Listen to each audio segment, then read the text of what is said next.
Studies have shown that working from home is more productive. But when we get thrown into a huge, uncontrolled work-from-home experiment by a pandemic, maybe not so much. We have been kind of thrust into this, and some of us were more prepared than others. Ohio University economist Glenn Dutcher says, like it or not, companies are keeping score. The big fear is that a lot of companies are going to deem it as a failure for potentially the wrong reason. So making this stick means overcoming the work-from-home problems people are having during the pandemic. We're running them down, starting with distractions.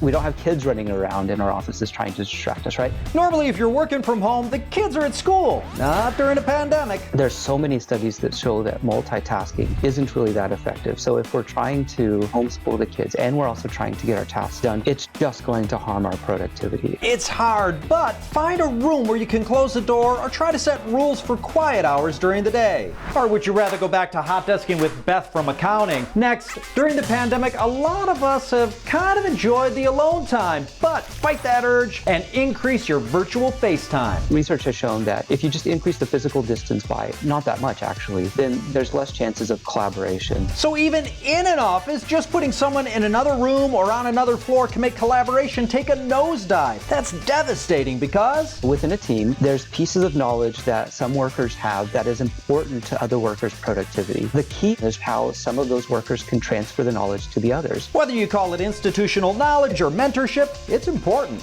We found that simply sending people messages via chat type interface or email doesn't work very well. I mean, it's actually awful. So schedule collaborative group video chats. We found that working on these projects together in real time on Skype or on Zoom, where you're working through the problem together jointly, was really important for creative output and the most effective means of transferring knowledge. Finally, you know how in the office, when the boss is heading toward your desk, what do? You look busy. And guess what? You gotta do that virtually too. If you're checking in with your team on a regular basis, then your team also knows that you're working, and that seems to be a really important aspect of teamwork. Consciously or not, we all keep score. Nobody wants to be the individual who is being taken advantage of. You don't want to be the person who is doing all of the work and everybody else in your team is slacking off. Hey, it's human nature to assume that while we're toiling away, our coworkers are enjoying umbrella drinks by their pool. Or, if you're the guilty type, all of a sudden in this remote work environment, you don't know what others in your team are doing. You might very well think that you're slacking off. Even if you're killing the game, you might think you're not keeping up with the group. So that perception is really, really important.